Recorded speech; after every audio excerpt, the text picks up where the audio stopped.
दोस्तों नमस्कार। आज के इस वीडियो में हम बहुत महत्वपूर्ण वीडियो है। इसमें भारतीय संविधान के अति महत्वपूर्ण परीक्षा उपयोगी जो प्रश्न हैं जो भी आते हैं वो सब आपके सॉल्व हो जाएंगे और आपको याद भी हो जाएगा। कन्फ्यूजन्स भी काफ़ी जो रहती हैं अनुच्छेदों के मध्य वो भी आपकी इस वीडियो के माध्यम से दूर होगी। तो देर मत करिए, लाइक करिए सबसे पहले, ताकि हमको लगे कि आपको हमारा यह वीडियो पसंद आया, और जितना हो सके शेयर करें ताकि ज़्यादा से ज़्यादा लोग इसका लाभ ले सके। देखिए, ज्ञान बांटने से बढ़ता है, इसलिए हमेशा जहां हो सके बांटने का काम किया करिए। ठीक है, ज्ञान बांटने से बढ़ता है। इसका बिल्कुल अर्थ ये नहीं होता कि आप बांटे तो सामने वाला ज्ञान ले ही ले, लेकिन आप अपना कर्तव्य तो पूरा करिए। आप अपने कर्मा को अच्छा से अच्छा बनाने का हमेशा प्रयत्न करते रहिए। तो संघ का नाम और राज्य क्षेत्र अनुच्छेद 1 में आता है। तो हम शुरू कर रहे हैं, तो जो महत्वपूर्ण अनुच्छेद हैं उनको हम कोट करते जाएंगे। अनुच्छेद 1 से लेकर के 4 तक भाग 1 के अंतर्गत आता है। भाग 1 में क्या है? संघ और उसका राज्य क्षेत्र। तो अनुच्छेद 1 में क्या है? अनुच्छेद 1 में संघ का नाम और उसका राज्य क्षेत्र है। बताया गया है कि भारत को क्या कहा गया है? भारत को भारत कहा गया है और इंडिया कहा गया है।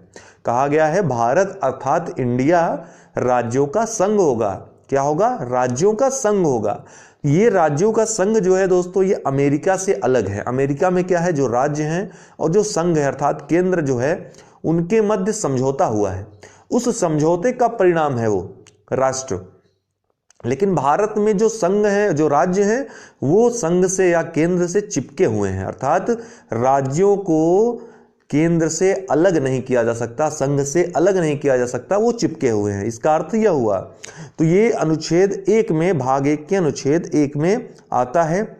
इसमें यह बताया गया है कि राज्य और राज्य क्षेत्र वह होंगे जो पहली अनुसूची में, जो अनुसूचियां हमने सुबह वीडियो बनाया आपको, पहली अनुसूची में जो भी वहां पर विनिर्दिष्ट हैं, जैसे कि इस समय वर्तमान समय में 28 राज्य हो गए हैं और 8 केंद्र शासित प्रदेश हो गए हैं, तो वही उसका जो क्षेत्र होगा वही राज्य क्षेत्र होगा भारत का।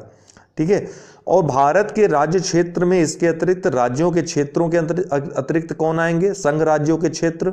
और उसके अलावा जो अर्जित किए जाएंगे या फिर शामिल हो जाएंगे, अर्थात समाविष्ट जो क्षेत्र होंगे, ये शामिल होंगे। इतनी सी बात आपको अनुच्छेद 1 में याद रखनी है।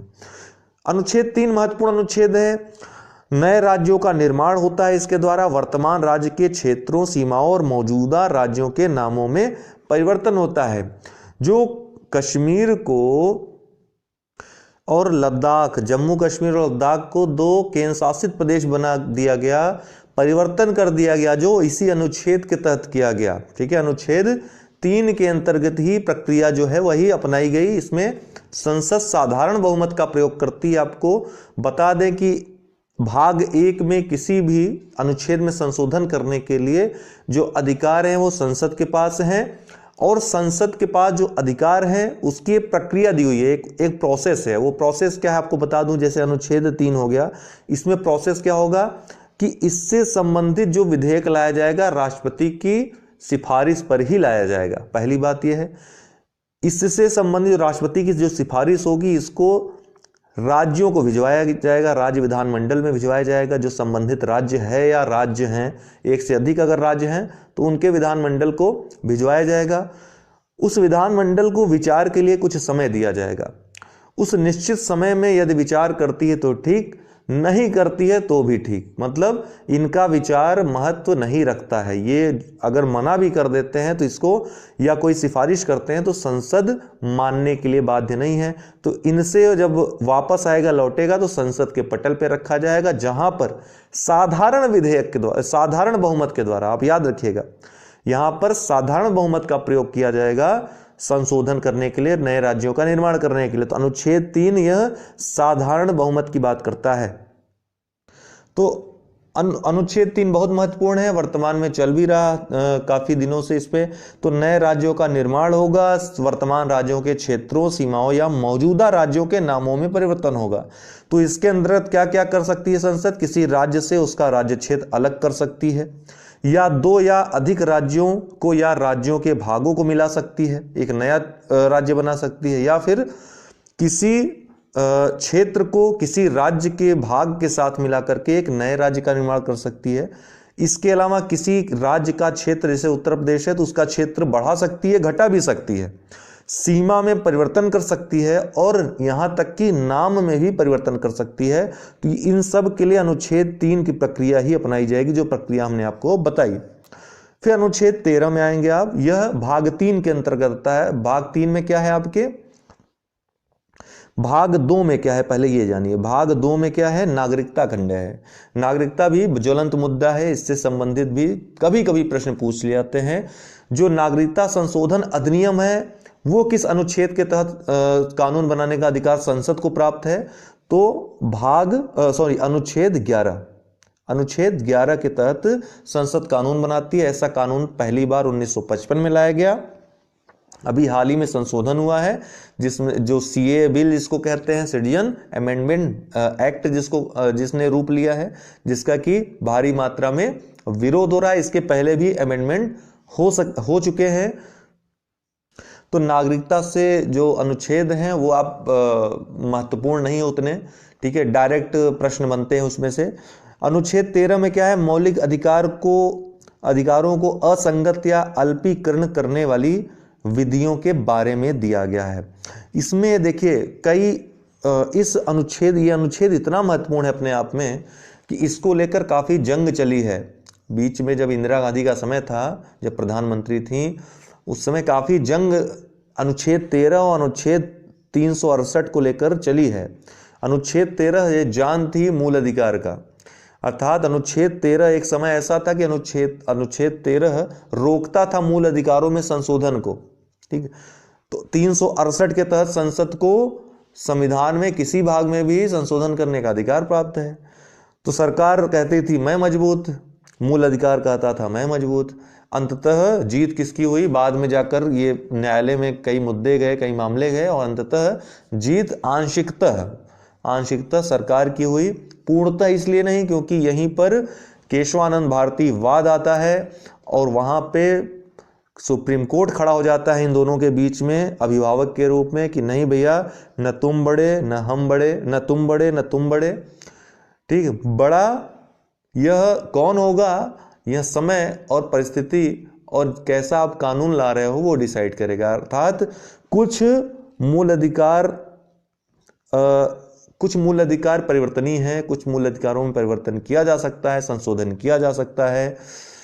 संविधान के किसी भाग में भी संशोधन किया जा सकता है, ठीक है, आप कर लो, सरकार को बोला कोर्ट ने कर लो आप, लेकिन मूल ढांचे का उल्लंघन नहीं होना चाहिए। और ये मूल ढांचा क्या है, ये समय समय पर कोर्ट डिसाइड करेगी। तो सुप्रीम कोर्ट डिसाइड करती है समय समय पर, सारी चीजों को उसने गुप्त रखा हुआ है और पिटारा वो खोलती रहती है समय समय पर। देखो ये मूल ढांचा था, इसका उल्लंघन हुआ, तुम्हारा जो है संशोधन असंवैधानिक है। तो अनुच्छेद 13 जो पहली बात करता है भूतलक्षी प्रभाव का न होना। भूतलक्षी प्रभाव क्या होता है दोस्तों, अर्थात आज कोई चीज ले आ रहे हो आप और वो पिछली चीजों पर लागू हो जाए, इसको भूतलक्षी प्रभाव कहते हैं, ठीक है। जैसे आपकी साक्ष्य विधि है, भारतीय साक्ष्य अधिनियम है, वो भूतलक्षी प्रभाव रखता है। अर्थात आज कोई साक्ष्य में कोई अधिनियम आ गया, कोई नियम बना तो पुराने अपराधों पर लागू होता है, लेकिन दंड विधि नहीं लागू होती है। दंड विधि क्या होती है कि आज जो दंड जो अपराध आप कर रहे हो, जैसे 2 वर्ष पहले आपने कोई अपराध किया था, उस समय उस अपराध के लिए कोई अगर दंड निर्धारित था और आज बढ़ा दिया गया तो आपको आज वाले दंड से दंडित नहीं किया जाएगा, तो भूतलक्षी प्रभाव नहीं रखता। ठीक इसी तरह अनुच्छेद 13 भूतलक्षी प्रभाव नहीं रखता है। अर्थात जब से संविधान लागू हुआ उसके ठीक पहले भारत के राज्य क्षेत्र में लागू विधियां जो हैं, जो भारत क्षेत्र में लागू होंगी, वो भाग 3 का यदि उल्लंघन करती हैं, भाग 3 में जितने अनुच्छेद हैं जो मूल अधिकार हैं उसका यदि उल्लंघन करती हैं तो वो शून्य घोषित हो जाएंगी, स्वयं शून्य घोषित हो जाएंगी, ठीक है। उसको फिर कहीं लागू नहीं किया सकता, वो उल्लंघन की मात्रा तक शून्य होंगी। पहली बात तो ये है। दूसरी बात जो कही गई कि राज्य कोई ऐसी विधि नहीं बनाएगा, ऐसा कानून नहीं बनाएगा जो मूल अधिकारों को छीनती है या फिर उनका अल्पीकरण करती है।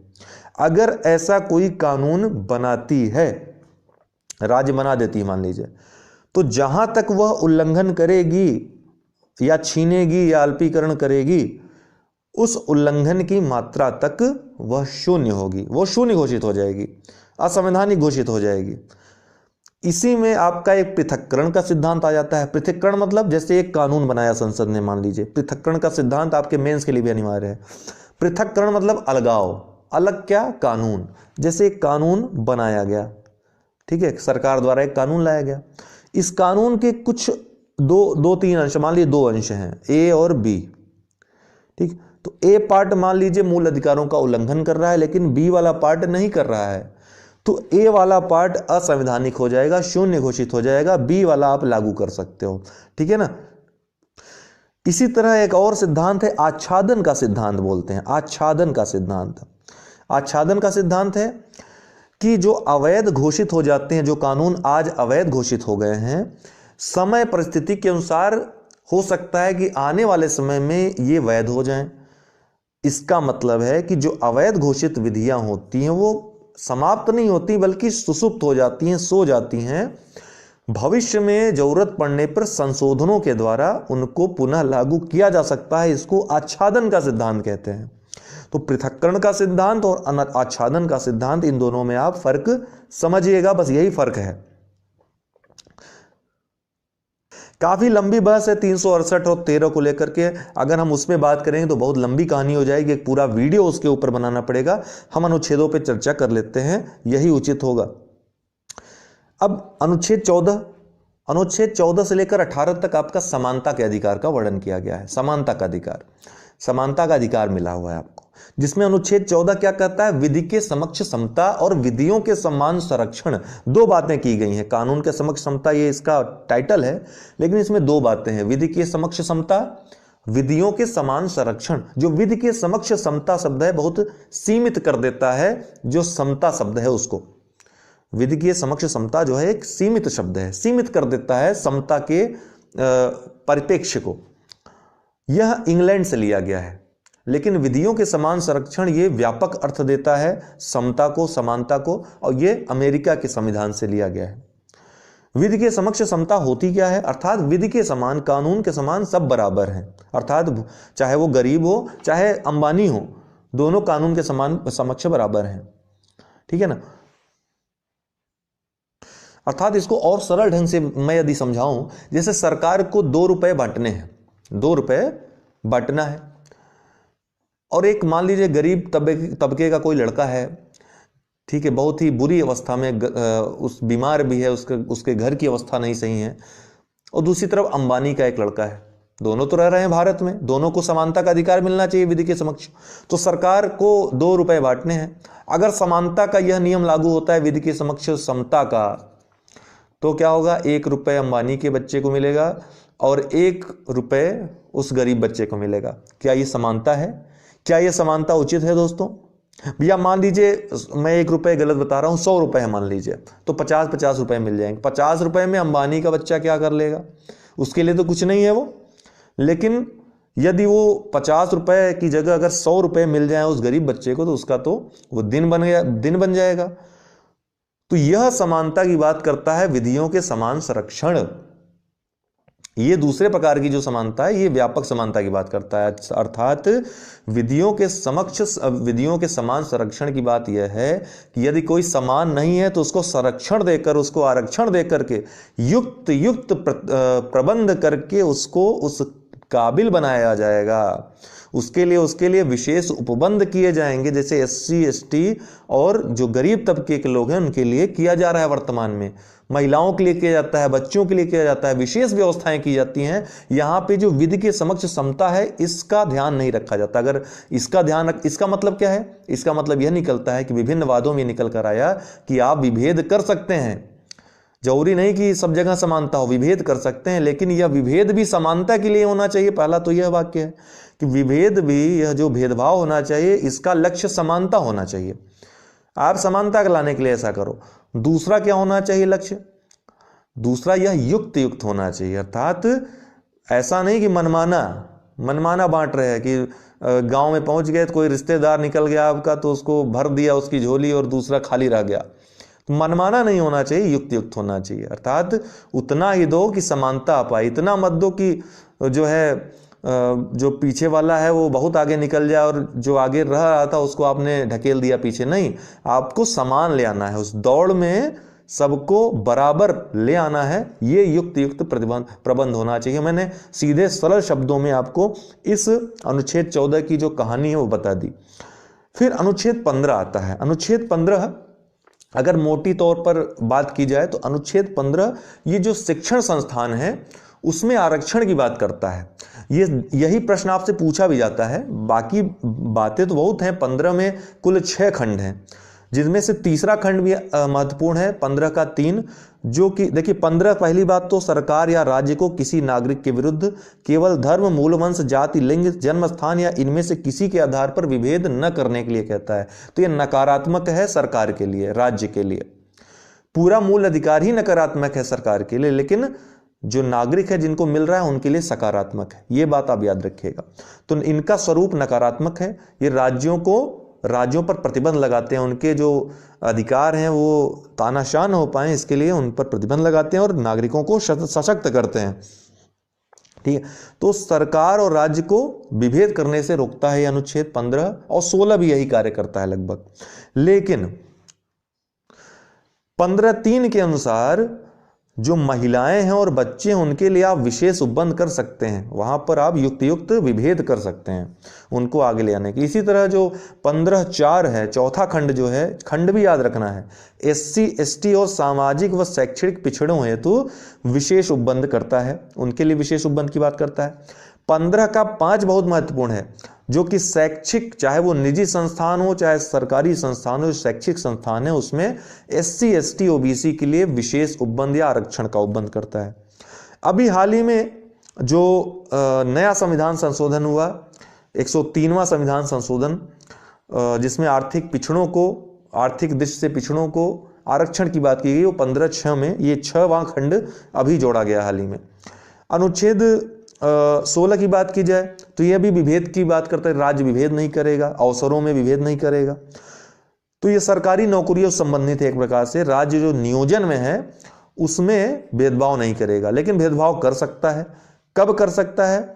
जब कोई नागरिक पिछड़ा, जैसे तीसरे में कब, तीसरा जो है इसका खंड जो 16 का 3 जो है कहता है कि कोई राज्य अपने निवासियों हेतु विशेष उपबंध कर सकता है। जैसे आप देखेंगे कई राज्य जो हैं वहां पर आप फॉर्म नहीं भर सकते हैं, यूपी बिहार वाले फॉर्म नहीं भर सकते, वहां पे वहीं के लोग फॉर्म भर सकते हैं, या फिर कोई ऐसा प्रतिबंध लगा देंगे कि बाहर वाले केवल 10% आरक्षण रहेगा, बाहर वालों की एज कम रहेगी, यहाँ वालों की एज ज्यादा। तो युक्त प्रबंध उपबंध कर सकते हैं, ये संवैधानिक रहेगा, ठीक, अपने राज्य के नागरिकों को आगे बढ़ाने के लिए। दूसरा, पिछड़े नागरिकों हेतु आरक्षण की व्यवस्था, अर्थात जो 16 का 4 जो है, 16 का जो चौथा खंड है वो पिछड़े नागरिक, जो पिछड़े हैं उनके लिए आरक्षण की बात करता है, लेकिन यह पिछड़ापन जो है वो परिभाषित नहीं किया गया है। ये एक महत्वपूर्ण बात है।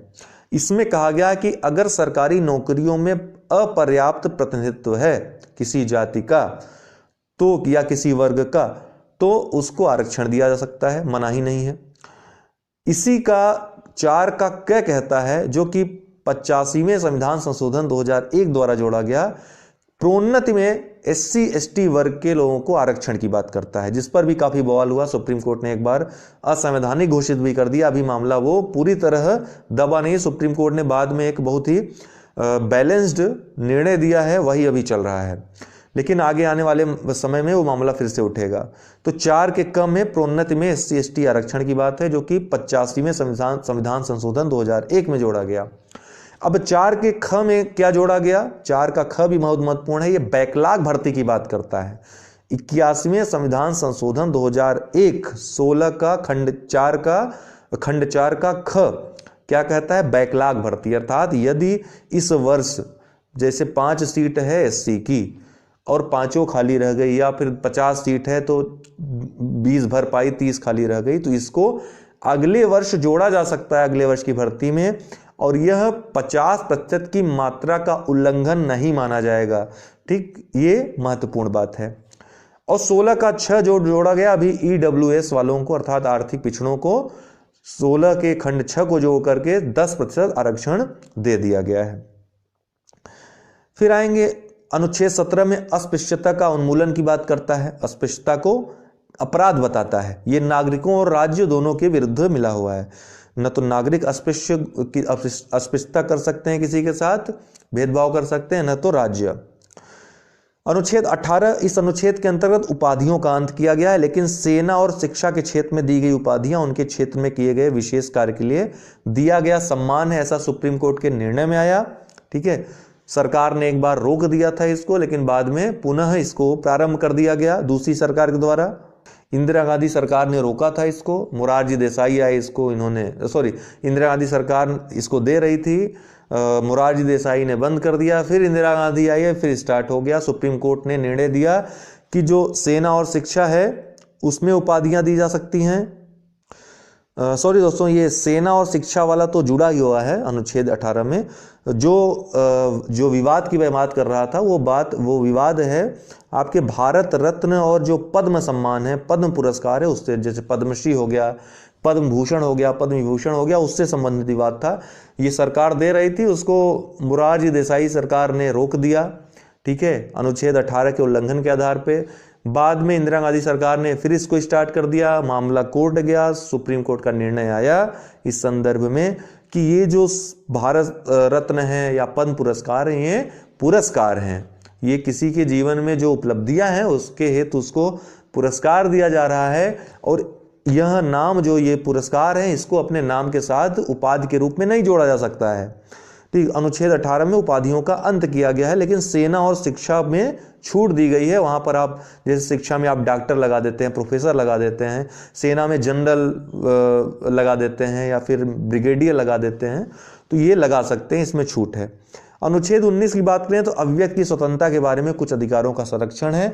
यहाँ पे अव्यक्त की स्वतंत्रता दी गई है अनुच्छेद 19 में। इसके अलावा कुछ और स्वतंत्रताएं दी गई हैं, लेकिन इसमें प्रतिबंध भी है। आप पूरी तरह स्वतंत्र नहीं, आप अव्यक्त की स्वतंत्रता के नाम पे किसी को गाली नहीं दे सकते हैं, किसी के साथ अभद्रता नहीं कर सकते हैं, किसी की जमीन पर जाकर के अधिग्रहण, उसमें जो है कब्जा नहीं कर सकते हैं, अवैध कब्जा नहीं कर सकते हैं, तो वहीं तक कर सकते हैं जहां पर उचित हो। अनुचित होगा तो उसके लिए दंड है।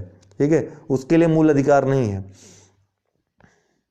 अनुच्छेद 19(1) का जो क है उसके अंतर्गत ही आपका जो है वो आता है, प्रेस की स्वतंत्रता आती है, सूचना का अधिकार इन्हीं के अंतर्गत आता है। अनुच्छेद 20 की बात करें दोस्तों तो अपराधों के लिए दोष सिद्धि के संबंध में संरक्षण। अनुच्छेद 20 बहुत महत्वपूर्ण अनुच्छेद है। ये इसमें 3 खंड हैं, तीनों याद रखिएगा। पहला जो अभी हम चर्चा कर रहे थे कि जो वर्तमान में यदि आप कोई अपराध करते हैं तो अगर उस अपराध के लिए अभी दंड है और जो दंड है, जितनी मात्रा का दंड है वही आपको दिया जा सकेगा। कोई अन्य विधि अगर लागू होती है 2 महीने बाद, 1 महीने बाद, 1 दिन बाद या आज ही करने के बाद लागू हो जाती है तो वो आपके ऊपर लागू नहीं होगी, उसके अनुसार आपको दंड नहीं दिया जाएगा, वो बंद कम हो चाहे ज़्यादा हो। दूसरा जो इसका उपखंड है 2, वो कहता है कि एक ही अपराध के हेतु एक बार से अधिक दंड नहीं दिया जा सकता। अगर आपने अमिताभ बच्चन की मूवी देखी होगी, शायद अंधा कानून था वो, तो उसमें क्या होता है, अमरीश पुरी के झूठे हत्या के आरोप में फंसाया जाता है और वो 20 साल जेल काट के आता है, उम्र कैद काट के आता है। जब बाहर निकलता है तो एक दिन उसकी नज़र अमरीश पुरी पे पड़ती है, तो वो दौड़ाते हुए उसको जाता है और कोर्ट में घुस जाता है। कोर्ट में वही जज बैठे रहते हैं जो मतलब ये तो मूवी है, मूवी में अच्छा उसका चित्रण किया जाता है, तो वही जज बैठे रहते हैं जो फैसला सुनाते हैं, जो इनको सज़ा दिए रहते हैं। तो वो जब जाता है तो कोर्ट के सामने ही हत्या कर देता है उसकी, तो कोर्ट तो उसको सज़ा सुनाने जाती है। तो अमिताभ बच्चन बोलता है, यही अनुच्छेद 20 वाली बात बोलता है कि हमने तो ये अपराध एक बार कर लिया और इसका दंड भी भुगत गया हूँ, इसके कत्ल के जुर्म में, तो अब हमको दोबारा सजा नहीं दी जा सकती। तो यही बात है। तो अनुच्छेद 20 का जो उपखंड 2 है इसकी बात। 20 का उपखंड 3 क्या कहता है, अपने विरुद्ध साक्षी हेतु बाध्य, अर्थात आपको अपने ही खिलाफ गवाही नहीं दिलाई जा सकती है, अर्थात आपको बाध्य नहीं किया जा सकता है कि आप अपने खिलाफ गवाही दो।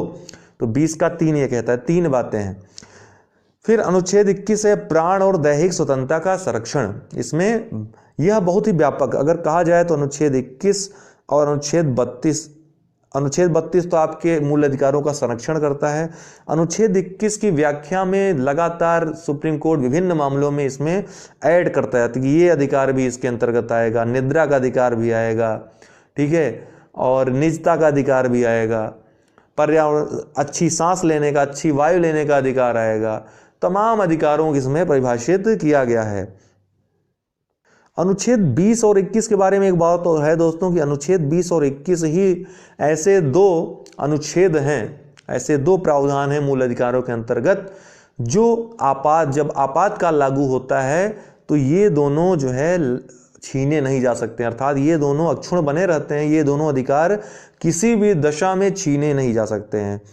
फिर अनुच्छेद 22 क्या कहता है दोस्तों? अनुच्छेद 22 कहता है कुछ दशाओं में गिरफ्तारी और निरोध से संरक्षण। तो कुछ दशाओं में गिरफ्तारी और निरोध से संरक्षण है। अगर आपकी गिरफ्तारी कर ली जाती है तो आपको 24 घंटे के अंतर्गत मजिस्ट्रेट के पास ले जाया जाएगा, ठीक है, शीघ्र अतिशीघ्र। दूसरी बात है, आपको आपकी गिरफ्तारी का कारण बताया जाएगा। उसके अलावा आपको पसंद के अधिवक्ता से बात कराई जाएगी, अपने घर बात कराई जाएगी। ढेर सारे प्रावधान इसके अंतर्गत दिए गए हैं। तो अनुच्छेद 22 कुछ दशाओं में गिरफ्तारी और निरोध से संरक्षण करता है। निवारक निरोध की बात भी इसमें की गई जो कि बहुत महत्वपूर्ण है। निवारक निरोध, ठीक है, जिसमें बिना वारंट के गिरफ्तार किया जा सकता है, जिसमें आपको कारण बताना जरूरी नहीं है और उसमें काफ़ी लंबे समय तक परिरुद्ध रखा जा सकता है, लेकिन उसकी एक विशेष प्रक्रिया अपनाई जाती है। मैक्सिमम आपको 3 महीने तक निवारक निरोध में रख सकते हैं। अगर उससे ज़्यादा रखा जाना चाहिए, अगर रखा जाना जरूरी है तो उसके लिए एक जो प्रतिनिधि मंडल है उसके निर्णय या समिति बनाई जाएगी और उसकी सिफारिश की आवश्यकता होगी। 21A, अनुच्छेद 21A क्या कहता है? प्राथमिक शिक्षा का अधिकार देता है। किसको देता है? 6 से 14 वर्ष के आयु के बालकों को निःशुल्क और अनिवार्य शिक्षा का उपबंध कराता है। 86वें संविधान संशोधन 2001 द्वारा यह जोड़ा गया संविधान में। सॉरी दोस्तों, 86वां संविधान संशोधन 2002 के द्वारा इसको जोड़ा गया है, ठीक है। तो राज्य 6 से 14 वर्ष के जो वायु के जो बच्चे हैं उनको निःशुल्क और अनिवार्य शिक्षा उपलब्ध कराएगा, ऐसा निर्देश यहाँ पे दिया गया है, ऐसा अधिकार प्राप्त है बच्चों को। अनुच्छेद 22, इसमें कुछ दशाओं में, सॉरी दोस्तों, अच्छा ठीक है, ये हो गया। अनुच्छेद 23 की बात करते हैं। अनुच्छेद 23 में क्या है? मानव के दुर्व्यापार और बलात्श्रम का प्रतिषेध, अर्थात यहीं से बधुआ मजदूरी को अवैध घोषित किया गया इसी अनुच्छेद के बल पर, ठीक। एक प्रकार से यह शोषण के विरुद्ध अधिकार, शोषण के विरुद्ध अधिकार आपका अनुच्छेद 23 और 24 में है, याद रखिएगा, शोषण के विरुद्ध अधिकार है। तो शोषण के विरुद्ध अधिकार में अनुच्छेद 23 में क्या है? मानव का दुर्व्यापार नहीं हो सकता है, अर्थात जैसे इसमें स्मगलिंग वगैरह जो आती है और जो महिलाओं को, बच्चों को उनका व्यापार होता है, अवैध व्यापार होता है, बच्चों का अपहरण करके व्यापार करते हैं, ये सभी इसमें आता है। या फिर मजदूरों का व्यापार होता है, बलात् श्रम कराया जाता है, ये सब का प्रतिषेध अनुच्छेद 23 के अंतर्गत किया गया है। अनुच्छेद 24 में महत्वपूर्ण बात एक है, अनुच्छेद 24 यहाँ लिखना रह गया, तो अनुच्छेद 24 में क्या है? ये 24 जो 14 वर्ष से कम आयु के बालक हैं उनका कारखानों और जो खतरनाक कार्य हैं उनमें नियोजन नहीं, ऐसा अधिकार देता है कि उनको यहाँ पर नियोजित नहीं किया सकता या फिर उनका नियोजन नहीं किया सकता है। 14 वर्ष से कम आयु के बालकों से काम नहीं कराया जा सकता है, ठीक। इसके लिए कानून भी बनाया गया है, बाल अधिकार संरक्षण कानून बनाए गए हैं। अनुच्छेद 26 की बात करें दोस्तों, इसके बाद अनुच्छेद 26 आता है, आपका महत्वपूर्ण अनुच्छेद है धार्मिक कार्यों के प्रबंध की। अनुच्छेद 25 भी है जो कि अंतरात्मा की स्वतंत्रता, मनचाहा काम और धर्म के प्रचार प्रसार की स्वतंत्रता, अर्थात आप अपने धर्म का प्रचार प्रसार कर सकते हैं, आप किसी भी धर्म का प्रचार प्रसार कर सकते हैं, उसमें कोई रोक नहीं सकता है। और राज्य किसी धर्म को बढ़ावा नहीं देगा, राज्य इसी को धर्मनिरपेक्षता कहते हैं, अर्थात हर किसी को यहाँ पे अपने अपने धर्म को मानने की स्वतंत्रता है। राज्य किसी विशेष धर्म को बढ़ावा नहीं देगा और राज्य का कोई धर्म नहीं होगा, विभेद नहीं करेगा राज्य धर्म के आधार पे। अनुच्छेद 26 क्या है? धार्मिक कार्यों के प्रबंध की स्वतंत्रता, धार्मिक कार्यों के प्रबंध की स्वतंत्रता करता है, अर्थात अपने अपने धर्म संबंधित जो संस्थाएं उनको स्थापित कर सकते हैं, आप मंदिर बना सकते हैं, आप मस्जिद बना सकते हैं, उनका प्रबंध कर सकते हैं, इसकी भी स्वतंत्रता है। अनुच्छेद 27 क्या कहता है? किसी विशिष्ट धर्म की अवृद्धि के लिए करों के संदायों के बारे में स्वतंत्रता, अर्थात धर्मों को करों से मुक्त किया गया, अर्थात आपसे कोई आकर के ये नहीं कह सकता, आप यदि किसी धर्म के बारे में या किसी मंदिर को, मस्जिद को चंदा नहीं देना चाहते हैं तो आपसे कोई ज़बरदस्ती या सरकार आपसे वसूलवा नहीं सकती है। कुल मिला के ये बात हुई। अनुच्छेद 27। अनुच्छेद 28 कुछ शिक्षा संस्थाओं में धार्मिक शिक्षा या धार्मिक उपासना में उपस्थित होने के बारे में स्वतंत्रता। आप हिंदू धर्म के मानने वाले या मुसलमान धर्म के मानने वाले हैं, आप या किसी धर्म को नहीं मानते हैं, आप अपने धर्म की ही उपासना करना चाहते हैं, तो आपको विवश नहीं किया सकता है शिक्षा संस्थानों में धार्मिक जो प्रार्थना है उन सब में सम्मिलित होने के लिए, या धार्मिक कोई क्रियाकलाप है उसमें सम्मिलित होने के लिए। अनुच्छेद 28 कहता है। अनुच्छेद 29 और 30 ये शिक्षा और जो संस्कृति है उसके संरक्षण की बात करता है। अल्पसंख्यकों के संरक्षण की प्रकार से बात करता है। अल्पसंख्यक वर्गों के हितों का संरक्षण। याद रखिएगा दोस्तों, अल्पसंख्यक होते कौन है इसको परिभाषित नहीं किया गया है संविधान में कहीं भी। तो अल्पसंख्यक वर्गों के हितों का संरक्षण की बात की गई है। अनुच्छेद 30 महत्वपूर्ण है। इसमें अल्पसंख्यकों को शैक्षिक संस्थानों को स्थापित करने, उनका प्रशासन करने का अधिकार दिया गया है। इसी के अंतर्गत मदरसे आदि स्थापित होते हैं। 31C यह कुछ निर्देशक सिद्धांतों को प्रभावी करने वाली विधियों की व्याख्या करता है। ठीक। अनुच्छेद 32 अति महत्वपूर्ण, सबसे महत्वपूर्ण अनुच्छेद है यह। इसी अनुच्छेद को बाबा साहब भीमराव अंबेडकर ने संविधान की आत्मा कहा है। वैसे अगर प्रश्न आएगा संविधान की आत्मा क्या है, एकदम सादा सादा किसी का नाम नहीं लेगा तो संविधान की आत्मा उद्देशिका है, प्रस्तावना है। लेकिन बाबा साहब भीमराव अंबेडकर ने किसको संविधान की आत्मा कहा है, तो अनुच्छेद 32 को। इसका यह मतलब कि अगर मूल अधिकारों का हनन होता है किसी के तो डायरेक्ट सुप्रीम कोर्ट जा सकता है अनुच्छेद 32 के तहत मूल अधिकारों को लागू करवाने के लिए। इसके अंतर्गत अनुच्छेद 32 के अंतर्गत जो सुप्रीम कोर्ट है वह क्या करती है, 5 प्रकार की रिट जारी करती है। कौन कौन सी रिट जारी करती है? बंदी प्रत्यक्षीकरण, परमादेश, प्रतिषेध, अधिकार परीक्षा और उत्प्रेषण।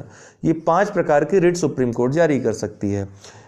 याद रखिएगा अनुच्छेद 32 को अनुच्छेद 226 के साथ पढ़िएगा, 226 के साथ। अनुच्छेद 226 क्या है? ये उच्च न्यायालयों को रिट जारी करने का अधिकार देती है। रिट जारी कर सकते हैं अनुच्छेद 226 के अंतर्गत। और यह जो 226 के अंतर्गत उच्च न्यायालय जारी करता है वह कहीं न कहीं सुप्रीम कोर्ट से बड़ा अधिकार है। बड़ा क्यों है? क्योंकि सुप्रीम कोर्ट सिर्फ मूल अधिकारों के उल्लंघन पर रिट जारी करता है, वहीं हाई कोर्ट मूल अधिकारों के साथ साथ अन्य जो कानूनी अधिकार हैं उसको भी देख सकता है, उसके लिए भी, उसको भी लागू करवाने के लिए रिट जारी कर सकता है 5 प्रकार की। तो यह महत्वपूर्ण बात है। अनुच्छेद 38। अब आप आ जाते हैं भाग 4 में। भाग 4 क्या है? नीति निर्देशक तत्व। उसमें अनुच्छेद 38 क्या कह रहा है? राज्य लोगों के कल्याण को बढ़ावा देने के लिए एक सामाजिक व्यवस्था को बनाएगा। अगर पूछेगा लोक कल्याणकारी राज्य की स्थापना की बात किसमें की गई है, तो अनुच्छेद 38 में। ठीक है, इसीलिए अनुच्छेद 38 मैंने यहां पर लिखा है। 39 का क्या कहता है? समान न्याय और निःशुल्क विधिक सहायता। तो ये संविधान में मूल संविधान में नहीं थी, इसको 42वें संविधान संशोधन 1976, इस संविधान संशोधन को मिनी संविधान भी कहा जाता है, छोटा संविधान भी कहा जाता है, मिनी कॉन्स्टिट्यूशन भी कहा जाता है। इसमें बृहद बहुत बड़े बड़े संशोधन हुए थे, बहुत बड़े स्तर पे संशोधन हुए थे, इसके लिए मिनी संविधान भी कहा जाता है इसको। इस समान न्याय और निःशुल्क विधिक सहायता की बात करता है। अर्थात जो व्यक्ति न्याय तक नहीं पहुंच पाता है कहीं ना कहीं धन के कारण, अपनी स्थिति के कारण, तो उसको समान न्याय अर्थात उसको न्याय दिलाने के लिए निःशुल्क विधिक सहायता की बात भी की गई है, ताकि न्याय तक उसकी पहुंच को सुनिश्चित किया जा सके और जो संविधान के उद्देशिका है उसके उद्देश्य को पूर्ण किया जा सके। अनुच्छेद 40 ये महात्मा गांधी के जो सपने थे उसके अनुसार है, ग्राम पंचायतों के संगठन की बात करता है। अनुच्छेद 40 क्या करता है? ग्राम पंचायतों के संगठन की बात करता है।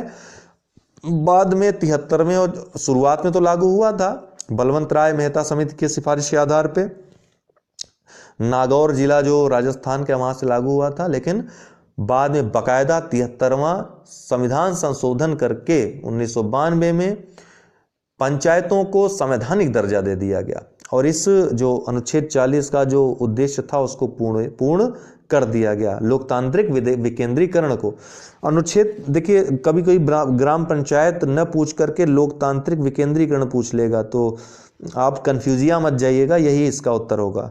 ठीक है, अनुच्छेद 43 क की बात करें, अनुच्छेद 43 क भी संविधान में, मूल संविधान में नहीं था, यह भी 42वें संविधान संशोधन 1976 के द्वारा जोड़ा गया। तो इसमें क्या था, क्या जोड़ा गया, उद्योगों के प्रबंधन में कर्मकारों का भाग लेना, ये पूछता है अक्सर, याद रखिएगा। अनुच्छेद 43 का ख भी यह जोड़ा गया 97वें संविधान संशोधन 2011, इसमें सहकारी समितियों के उन्नयन के लिए राज्य कार्य करेगा, इसके लिए निर्देश किया गया है। तो आपको पता है कि 97वां संविधान संशोधन 2011 जो है वो क्या करता है, अनुच्छेद एक भाग की स्थापना करता है, एक भाग जो है जोड़ता है संविधान में, भाग 9 का ख। भाग 9 क्या है, पंचायत है, भाग 9 का क क्या है, नगर पालिका, भाग 9 का ख क्या है, सहकारी समितियां। इस तरह सहकारी समितियां अब संवैधानिक हो गया, संवैधानिक दर्जा दे दिया गया है। तो 43 ख में सहकारी समितियों का उन्नयन ये भी जोड़ा गया है। अनुच्छेद 44 ये क्या कहता है, अनुच्छेद 44 नागरिकों के लिए एक समान नागरिक संहिता की बात करता है, जिसकी चर्चा अक्सर उठती रहती है। तो समान नागरिक संहिता की बात करता है, कॉमन सिविल कोड की बात करता है। अनुच्छेद 45 क्या है, 6 साल के से कम उम्र के बच्चों के लिए अनिवार्य शिक्षा का प्रावधान करता है।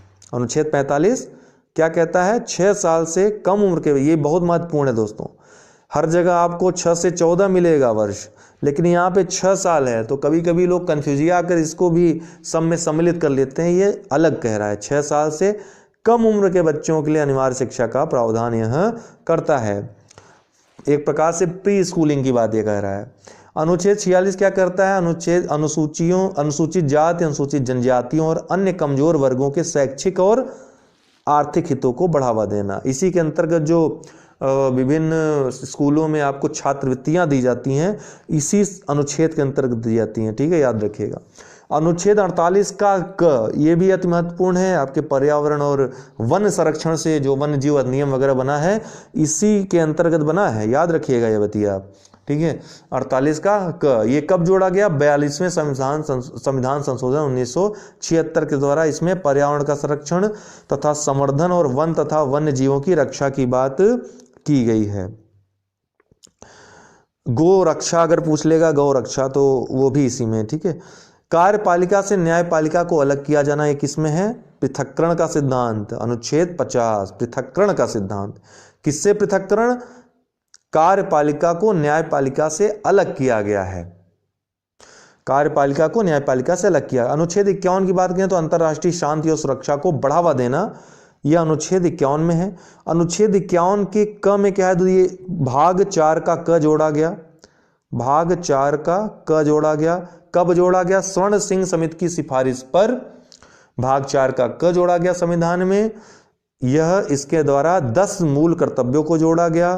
फिर आपका 86वां संविधान संशोधन 2002 द्वारा बच्चों को, जो 6 से 14 वर्ष के बच्चे, उनको शिक्षा उपलब्ध कराने को माँ बाप का कर्तव्य के रूप में 11वां कर्तव्य जोड़ा गया। तो अब कुल 11 कर्तव्य हो गए हैं अनुच्छेद 51A के अंतर्गत। फिर आते हैं आप जो भाग 5 है, संघ। संघ बहुत बड़ा है, लेकिन जो महत्वपूर्ण अनुच्छेद उस पर चर्चा कर लेते हैं। अनुच्छेद 54 राष्ट्रपति के निर्वाचन की बात करता है। क्या कहता है अनुच्छेद 54, ये निर्वाचक मंडल कौन होगा राष्ट्रपति को चुनने के लिए, तो कौन होगा, संसद के दोनों सदनों के निर्वाचित सदस्य, अर्थात मनोनीत सदस्य नहीं होंगे, लोकसभा के निर्वाचित सदस्य। एक जो एंग्लो इंडियन का होता है वो इसमें भाग नहीं लेता है। इसी तरह अब तो एंग्लो इंडियन भी नहीं होगा, जो संशोधन अभी हुआ है, तो अब एंग्लो इंडियन समुदाय का कोई प्रतिनिधि अब नहीं आएगा, सब चुनकर ही आएंगे।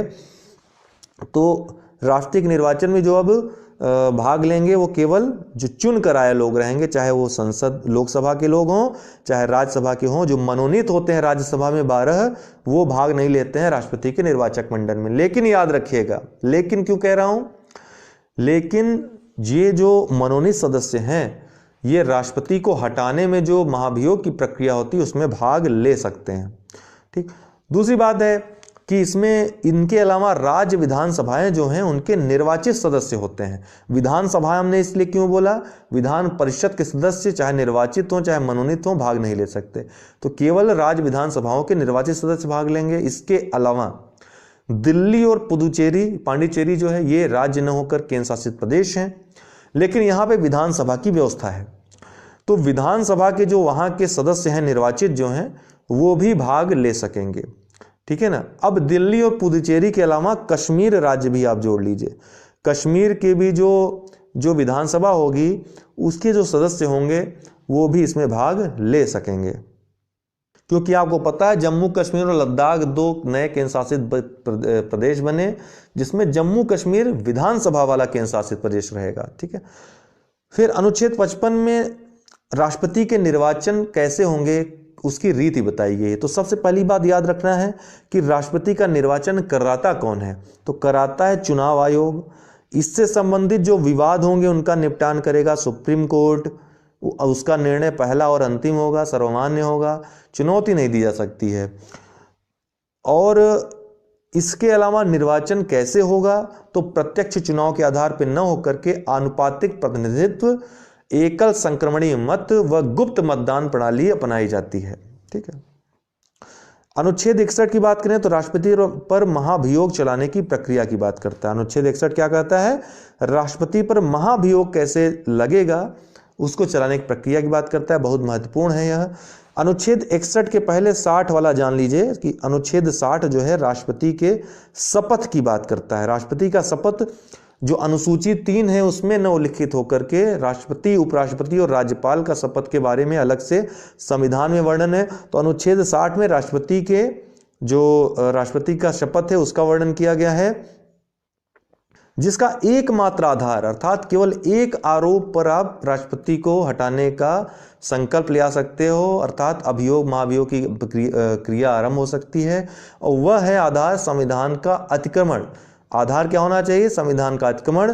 यह अधिकार केवल संसद को है, अर्थात जो निर्वाचक मंडल में विधानसभा के जो निर्वाचित सदस्य हैं दिल्ली, पुदुचेरी, कश्मीर कहीं के भाग नहीं लेंगे, केवल संसद के दोनों सदनों के जो भी सदस्य हैं चाहे निर्वाचित हो चाहे मनोनीत वही इस महाभियोग की क्रिया में भाग लेंगे। लेकिन इसके साथ लेकिन इसलिए बोल रहा हूं क्योंकि महाभियोग कह तो दिया गया है, लेकिन इसको जो है लागू करना, महाभियोग द्वारा राष्ट्रपति को हटाना, वो कहते हैं ना कि जमीन खोद करके आसमान तक सीढ़ी बनाने की बात लगती है। क्यों? क्योंकि पहली बात तो 14 दिन पूर्व जब आरोप आप लगाएंगे, प्रस्ताव ले आएंगे, किसी भी सदन में लाया जा सकता है प्रस्ताव। आप क्या मतलब संसद के सदस्य लाएंगे, आप नहीं ला सकते हैं, संसद के सदस्य ले आएंगे, तो इस प्रस्ताव या आरोप को 14 दिन के पहले राष्ट्रपति को नोटिस देनी पड़ेगी, पहली बात। इसके अलावा इस प्रस्ताव को संसद के कम से कम 1/4 सदस्यों द्वारा इस पर हस्ताक्षर होना चाहिए।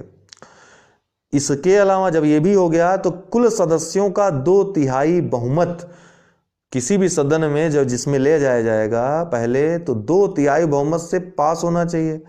फिर दूसरे सदन में जाएगा वहां भी 2/3 बहुमत से पास होना चाहिए। तो 2/3 बहुमत मिलना ही बहुत कठिन है, तो इसलिए यह बहुत सबसे जटिल प्रक्रिया है। इसके अलावा राष्ट्रपति अपना पक्ष भी रख सकता है या फिर अपने प्रतिनिधि को भेज सकता है, यह भी व्यवस्था की गई है, ठीक है ना। फिर 63 में आते हैं। 63 क्या करता है, उपराष्ट्रपति की बात करता है। उपराष्ट्रपति जो है यहाँ पे यूएसए जो अमेरिका है वहाँ के संविधान से उपराष्ट्रपति की व्यवस्था यहाँ पर है।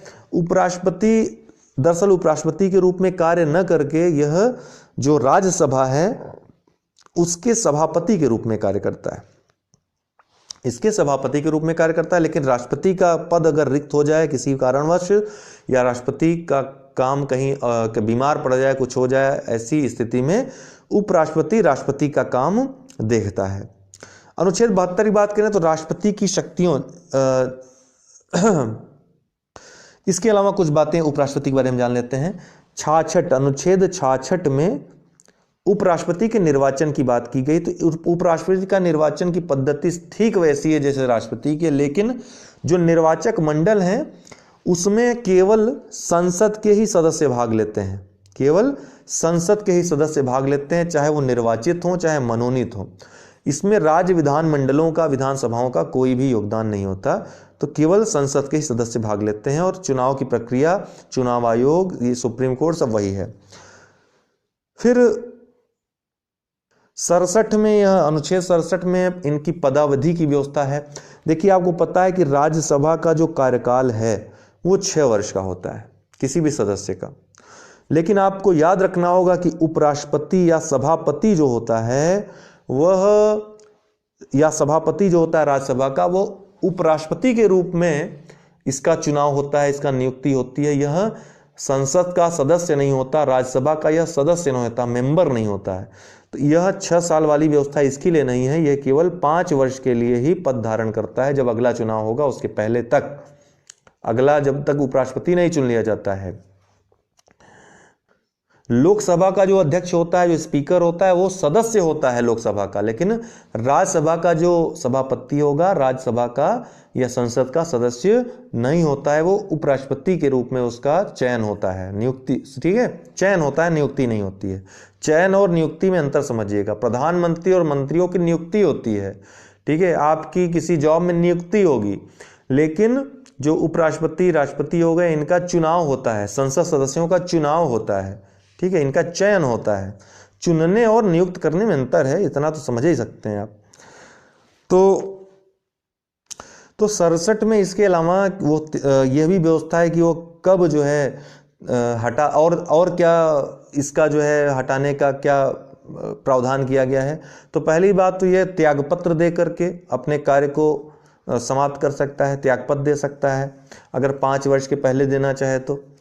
इसके अलावा राज्यसभा तात्कालिक बहुमत, तात्कालिक मतलब जितने उपस्थित हों, जिनको कोरम बहुमत भी कहते हैं, कोरम पूरा हो जाए, जितने लोग मौजूद हैं, उनका बहुमत से अगर पारित कर दिया जाए लोकसभा उसमें प्रस्ताव, ठीक है, राज्यसभा में, तो राष्ट्रपति को पद से हटना होगा। सॉरी, अगर पारित हो जाए, बहुमत से पारित हो जाए, उसके बाद लोकसभा भी साधारण बहुमत से पारित कर दे, तो उपराष्ट्रपति का पद उस पारित करने के दिन से समाप्त समझा जाएगा, खाली समझा जाएगा। लेकिन इसकी भी जो सूचना है 14 दिन पहले उपराष्ट्रपति को देना चाहिए या अनिवार्य है, ठीक है, 14 दिन पूर्व सूचना देनी होगी। अनुच्छेद 72 दोस्तों राष्ट्रपति की शक्तियों जैसे क्षमादान की शक्ति, सजा का निलंबन, कुछ मामलों में सजा को कम करना आदि का प्रावधान करती है। देखिए, अनुच्छेद 72 को आप सहपठित अनुच्छेद 61 करिए, 161 के साथ पढ़िए हमेशा। अनुच्छेद 72 ये राष्ट्रपति की क्षमादान शक्ति की बात करता है, अनुच्छेद 161। अनुच्छेद 72 ये राष्ट्रपति की शक्ति की बात करता है, क्षमादान की। राज्यपाल की शक्ति का प्रावधान अनुच्छेद 161 में है, राज्यपाल इसमें क्षमा कर सकता है। लेकिन इन दोनों में अंतर यह है, सबसे पहला कि राष्ट्रपति सैन्य न्यायालयों से संबंधित जो मामले हैं उसमें भी क्षमा कर सकता है, लेकिन राज्यपाल नहीं। दूसरा अंतर यह है कि मृत्युदंड के मामले में पूर्णतः क्षमा करने की जो शक्ति है सिर्फ राष्ट्रपति के पास है। मृत्युदंड के मामले में पूर्णतः क्षमा नहीं कर सकता है राज्यपाल, वह कम कर सकता है सजा की प्रकृति को और या फिर उसकी मात्रा को, अर्थात मृत्युदंड को वह आजीवन कारावास में बदल सकता है, बस इतना कर सकता है, लेकिन राष्ट्रपति पूर्णतः क्षमा कर सकता है। तो इस तरह से इसमें जो है 5 चीजें आती हैं। पहला तो क्षमा कर दे, पूर्णतः क्षमा कर दे, ठीक है, पूर्णतः क्षमा कर देगा तो वो अपराधी हमेशा के लिए दोष मुक्त हो जाएगा, सारे दोषों से मुक्त हो जाएगा। इसके अलावा प्रविलंबन कर दे, प्रविलंबन या विलंबन जिसको कहते हैं, विलंब का मतलब देर होना, तो देर करना, जानबूझकर देर कर दे। जैसे फांसी किसी की है सजा, तो उसने राष्ट्रपति के पास क्षमादान के लिए भेजा, तो राष्ट्रपति ने विलंब कर दिया, काफी रोक दिया, चलो इतना दिन जी लो। तीसरा क्या है? विराम। तीसरा क्या है? विराम। विराम मतलब सजा को कम करना, सजा को कम करना, अर्थात सजा की मात्रा को भी कम करना, सजा की प्रकृति को भी कम करना। जैसे 2 वर्ष की कठोर सजा, 2 वर्ष की कठोर कैद किसी को मिल जाए। कठोर कैद और साधारण कैद में अंतर समझते होंगे। जो चक्की पीसिंग वाला जो है वो कठोर वाला दंड है, ठीक है। साधारण मतलब जाकर आराम से साधारणतः रह लीजिए, आपसे ज़्यादा काम नहीं लिया जाएगा, वो साधारण है। तो 2 वर्ष का कठोर कारावास अगर है तो कठोर कारावास को साधारण कारावास में बदल दिया जाए, 2 वर्ष को 1 वर्ष में कर दिया जाए, तो इसको विराम कहेंगे। अर्थात मात्रा में भी कमी हो गई और प्रकृति में भी कमी हो गई। वहीं जो तीसरी चीज आती है, चौथी चीज आती है, परिहार आता है। परिहार क्या होता है?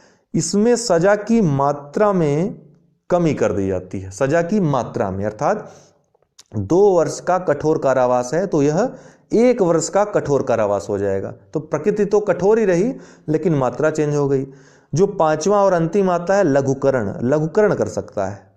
लघुकरण में क्या है कि प्रकृति बदल जाती है और मात्रा जो है नहीं बदलती है, जिससे प्रकृति बदल जाएगी। प्रकृति मतलब जैसे 2 वर्ष का कठोर कारावास है तो 2 वर्ष का यह साधारण कारावास हो जाएगा। तो कठोर से सरल हो गया, कठोर से सरल हो गया, तो यह क्या हुआ? लघुकरण इसको कहेंगे। तो ये 5 चीजें हैं। इनमें से जो पूर्णतः क्षमा है वो केवल राष्ट्रपति कर सकता है, बाकी सब राज्यपाल को अधिकार मिले हुए हैं 161 के तहत। अनुच्छेद 74 क्या कहता है? अनुच्छेद 74 बहुत महत्वपूर्ण है, मंत्रिपरिषद की बात करता है। इसमें मंत्रिपरिषद में प्रधानमंत्री भी आते हैं, ठीक है। प्रधानमंत्री मंत्रिपरिषद के प्रधान होंगे, ऐसी बात की गई है पहले में। दूसरा उपखंड में कहा गया है कि सलाह, जो राष्ट्रपति है मंत्रिपरिषद के सलाह से कार्य करेगा। और मंत्रिपरिषद ने राष्ट्रपति को क्या सलाह दी, ठीक है, और सलाह दी कि नहीं कोई कानून बना, तो यह 137 के अंतर्गत न्यायिक पुनरावलोकन के अंतर्गत नहीं आ सकता। अर्थात उसको आप चुनौती नहीं दे सकते उच्चतम न्यायालय में, ठीक है। इसको संरक्षण प्राप्त है। 44वां संविधान संशोधन 1978 के द्वारा दोस्तों जो सलाह है मंत्रिपरिषद की उसको मानना राष्ट्रपति के लिए बाध्यकारी कर दिया गया। तो इस तरह से राष्ट्रपति कभी निरंकुश नहीं हो सकता, इस सलाह को मानने के लिए बाध्य कर दिया गया है राष्ट्रपति को, मंत्रिपरिषद की सलाह को। तो 74 में इतनी बातें हैं। 75 में क्या है? मंत्रियों के बारे में अन्य उपबंध हैं। अन्य उपबंध मतलब इसमें नियुक्ति कैसे होगी, अर्थात प्रधानमंत्री व जो मंत्री हैं उनकी नियुक्ति कौन करेगा? प्रेसिडेंट करेगा, राष्ट्रपति करेगा। और ये प्रधानमंत्री और जो मंत्री हैं ये प्रसाद पर्यंत पद धारण करेंगे। प्रधानमंत्री की नियुक्ति सबसे पहले राष्ट्रपति करेगा, फिर प्रधानमंत्री अब कहेगा कि इतने लोग मंत्री बनने चाहिए, ठीक है, राष्ट्रपति को सलाह देगा और राष्ट्रपति इनको भी नियुक्त करेगा। तो प्रधानमंत्री और मंत्री जो हैं नियुक्त होते हैं राष्ट्रपति के द्वारा, प्रसाद पर्यंत नियुक्त होते हैं। प्रसाद पर्यंत मतलब इनको नियुक्त भी करेगा राष्ट्रपति और हटाएगा भी राष्ट्रपति, ठीक। प्रधानमंत्री सहित लोकसभा की जो मंत्रिपरिषद में जो मंत्रियों की संख्या है इसका निर्धारण हो सके, अर्थात मिनिमम जो गवर्नमेंट है उसका जो रूल है फॉलो हो सके, इसके लिए एक संविधान संशोधन लाया गया। उस संविधान संशोधन को याद रखिएगा, 91वां संविधान संशोधन 2003। इसके द्वारा यह तय कर दिया गया जो मंत्रियों की संख्या होगी वो लोकसभा की या फिर विधानसभा में, अगर है विधानसभा में तो विधानसभा की 15% से अधिक की नहीं होगी, अर्थात 15% से अधिक नहीं हो सकती। अर्थात अगर 50 मान लीजिए 50 जो है संख्या है किसी भी सदन की, लोकसभा की मान लीजिए 50 संख्या या 500 है, तो इसका 15% कितना होगा निकाल लीजिए। उतनी ही संख्या जो है उतने ही संख्या मंत्रियों की हो सकती है, यह निर्धारित कर दिया गया, ठीक है। इसके अलावा जो है इसमें जो उपबंध है सामूहिक उत्तरदायित्व का उपबंध इसमें किया गया है, अर्थात जो लोकसभा जो मंत्रिपरिषद होगी वो सामूहिक उत्तरदायी होगी लोकसभा के प्रति उत्तरदायी होगी सामूहिक रूप से। अर्थात यदि एक मंत्री का कोई प्रस्ताव गिर जाता है तो पूरी सरकार गिर जाती है, पूरी गवर्नमेंट गिर जाती है। इसको सामूहिक उत्तरदायित्व का सिद्धांत कहते हैं। अर्थात विश्वास खो दिया समझ लो लोकसभा में, अर्थात जब पास नहीं हो इसका मतलब विश्वास खो गया, बहुमत खो गया। तो अगर बहुमत किसी का नहीं है तो वो कैसे सरकार में रह सकता है? तब ये लोकतंत्र के सिद्धांतों के, चुनाव के सिद्धांतों के एकदम विपरीत हो जाएगा, यही बात है। इसके अलावा पद और गोपनीयता की शपथ की बात की गई, लेकिन ये शपथ का प्रारूप अनुसूची 3 में दिया गया है। ठीक है, संविधान की अनुसूची 3 में, जो अनुसूची हमने सुबह आपको पढ़ाई थी कल।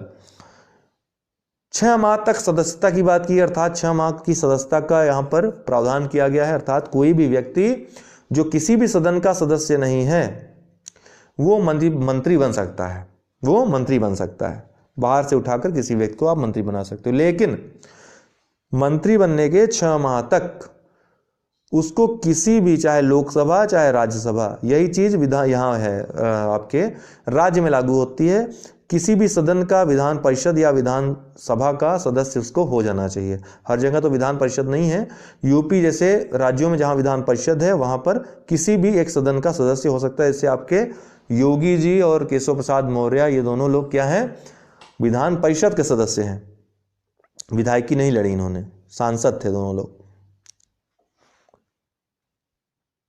लेकिन देखिए ये नहीं थे, इनको 6 महीने के अंदर अंदर विधान परिषद का सदस्य या विधानमंडल का सदस्य होना पड़ा। तो यही बात है, ये मोटी मोटी बात है, आप लोग जानते भी होंगे, लेकिन याद रखिएगा। फिर अनुच्छेद 76 में भारत के महान्यायवादी की बात की गई है, भारत के महान्यायवादी की बात की गई है, अटॉर्नी जनरल ऑफ इंडिया की बात की गई है। तो दोस्तों यह जो है, जो भारत का महान्यायवादी होगा, यह वही व्यक्ति बन सकेगा जो न्यायाधीश, सुप्रीम कोर्ट का न्यायाधीश बन सकता है। उसकी योग्यता रखने वाले किसी भी व्यक्ति को राष्ट्रपति नियुक्त कर सकता है महान्यायवादी के पद पर। यह सबसे बड़ा विधिक अधिकारी होता है भारत सरकार का, और विधिक सलाहकार भी होता है।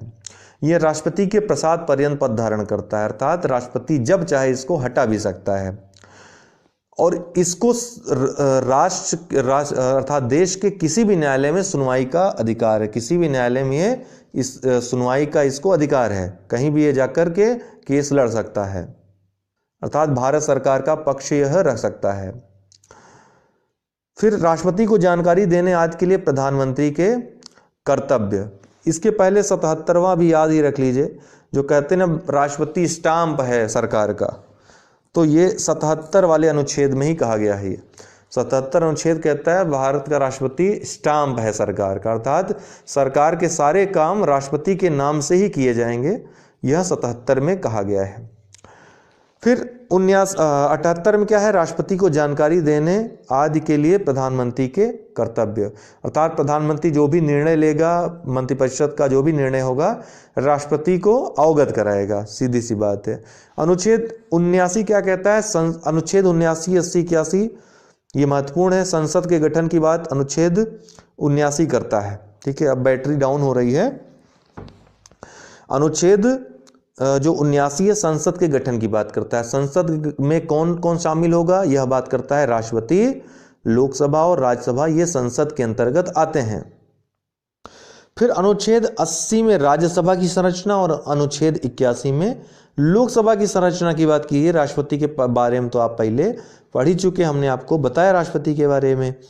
तो 80 की बात करें तो राज्यसभा की बात है।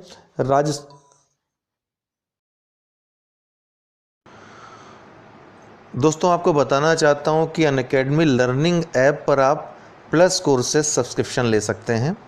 चाहे आप यूपी पीएससी की तैयारी की किसी भी एग्ज़ाम की तैयारी कर रहे हो, खंड शिक्षा अधिकारी, आरओ, यूपी पीसीएस या यूपी SSSC में लेखपाल या फिर अन्य जो वैकेंसीज आती हैं ग्रुप सी की, सब इंस्पेक्टर यूपीएसआई की तैयारी, मतलब कोई भी तैयारी आप उत्तर प्रदेश की कर रहे हैं या फिर यूपीएससी करना चाहते हैं, बीपीएससी करना चाहते हैं, एमपीपीएससी करना चाहते हैं, राजस्थान भी, मतलब कुछ भी आप यहाँ पे एनडीए करना चाहते हैं, जो भी आप A to Z कोर्स करना चाहते हो, सब्सक्रिप्शन यहाँ पर ले सकते हो।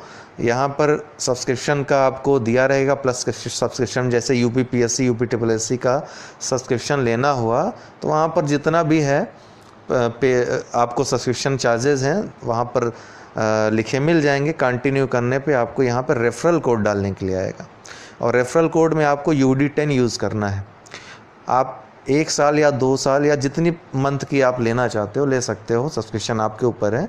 उतने समय के लिए वो मतलब वो जैसे आप यूपीपीएससी यूपीएससी सब्सक्रिप्शन ले रहे हैं तो ये आपकी सीट रिज़र्व हो जाती है। कोई भी क्लास लाइव क्लास आई हुई या फिर आने वाली वो आप ले सकते हैं। सबसे बढ़िया फ़ायदा यहाँ होता है कि एक टाइम लिमिट में, एक टाइम पीरियड में, निश्चित टाइम पीरियड में कोई सब्जेक्ट समाप्त होता है और आप कोई भी सब्जेक्ट पढ़ सकते हैं। ऑप्शनल हो या फिर जीएस के सब्जेक्ट हो, प्री मेंस सब कर सकते हैं। Quiz, test, doubt clearing session आप ले सकते हो किसी भी समय, ठीक है ना। तो ये आप चाहें तो ले सकते हैं। UD10 ये रेफरल कोड यूज़ करना मत भूलिएगा, क्योंकि तब आपको 10% डिस्काउंट मिल जाएगा, छूट मिल जाएगी आपको जो मूल्य रहेगा उसमें भी। और 1 वर्ष 2 वर्ष के आप सब्सक्रिप्शन चार्जेस अगर देखें तो 2 वर्ष का सब्सक्रिप्शन चार्ज लेना आपके लिए बहुत ही सही पड़ रहा है, सस्ता पड़ रहा है। तो आप जब भी लीजिए 2 वर्ष का लीजिए, मेरा ये सजेशन आपके लिए रहेगा। तो जो लोग ले चुके हैं ऑलरेडी वो हमको 9453775039 पे संपर्क कर लें, ठीक है। हम आपको इसके बारे में कोई भी अगर डाउट होता है तो हम आपको बताएंगे। बाकी अगर कोई आपके डाउट्स हों तो आप हमको बता सकते हैं। फ़िलहाल आज के लिए बहुत बहुत शुक्रिया, बहुत बहुत धन्यवाद। दोस्तों आपको बताना चाहता हूं कि अनअकैडमी लर्निंग ऐप पर आप प्लस कोर्सेज सब्सक्रिप्शन ले सकते हैं। चाहे आप यूपीपीएससी की तैयारी की किसी भी एग्ज़ाम की तैयारी कर रहे हो, खंड शिक्षा अधिकारी, आरओ, यूपीपीसीएस या यूपीट्रिपलएससी में लेखपाल या फिर अन्य जो वैकेंसीज़ आती हैं ग्रुप सी की, सब इंस्पेक्टर यूपीएसआई की तैयारी, मतलब कोई भी तैयारी आप उत्तर प्रदेश की कर रहे हैं या फिर यूपीएससी करना चाहते हैं, बीपीएससी करना चाहते हैं, एमपीपीएससी करना चाहते हैं, राजस्थान पे, मतलब कुछ भी आप यहाँ पे एनडीए करना चाहते हैं, जो भी आप A to Z कोर्स करना चाहते हो, सब्सक्रिप्शन यहाँ पर ले सकते हो। यहाँ पर सब्सक्रिप्शन का आपको दिया रहेगा प्लस सब्सक्रिप्शन, जैसे यूपीपीएससी यूपीट्रिपलएससी का सब्सक्रिप्शन लेना हुआ तो वहाँ पर जितना भी है आपको सब्सक्रिप्शन चार्जेस हैं वहाँ पर लिखे मिल जाएंगे। कंटिन्यू करने पे आपको यहाँ पर रेफरल कोड डालने के लिए आएगा और रेफरल कोड में आपको UD10 यूज़ करना है। आप 1 साल या 2 साल या जितनी मंथ की आप लेना चाहते हो ले सकते हो, सब्सक्रिप्शन आपके ऊपर है। उतने समय के लिए वो मतलब वो जैसे आप यूपीपीएससी यूपीट्रिपलएससी सब्सक्रिप्शन ले रहे हैं तो ये आपकी सीट रिज़र्व हो जाती है। कोई भी क्लास लाइव क्लास आई हुई या फिर आने वाली वो आप ले सकते हैं। सबसे बढ़िया फ़ायदा यहाँ होता है कि एक टाइम लिमिट में, एक टाइम पीरियड में, निश्चित टाइम पीरियड में कोई सब्जेक्ट समाप्त होता है और आप कोई भी सब्जेक्ट पढ़ सकते हैं। ऑप्शनल हो या फिर जीएस के सब्जेक्ट हो, प्री मेंस सब कर सकते हैं। Quiz, test, doubt clearing session आप ले सकते हो किसी भी समय, ठीक है ना। तो ये आप चाहें तो ले सकते हैं। UD10 ये रेफरल कोड यूज़ करना मत भूलिएगा, क्योंकि तब आपको 10% डिस्काउंट मिल जाएगा, छूट मिल जाएगी आपको जो मूल्य रहेगा उसमें भी। और 1 वर्ष 2 वर्ष के आप सब्सक्रिप्शन चार्जेस अगर देखें तो 2 वर्ष का सब्सक्रिप्शन चार्ज लेना आपके लिए बहुत ही सही पड़ रहा है, सस्ता पड़ रहा है। तो आप जब भी लीजिए 2 वर्ष का लीजिए, मेरा ये सजेशन आपके लिए रहेगा। तो जो लोग ले चुके हैं ऑलरेडी वो हमको 9453775039 पे संपर्क कर लें, ठीक है। हम आपको इसके बारे में कोई भी अगर डाउट होता है तो हम आपको बताएंगे। बाकी अगर कोई आपके डाउट्स हों तो आप हमको बता सकते हैं। फ़िलहाल आज के लिए बहुत बहुत शुक्रिया, बहुत बहुत धन्यवाद।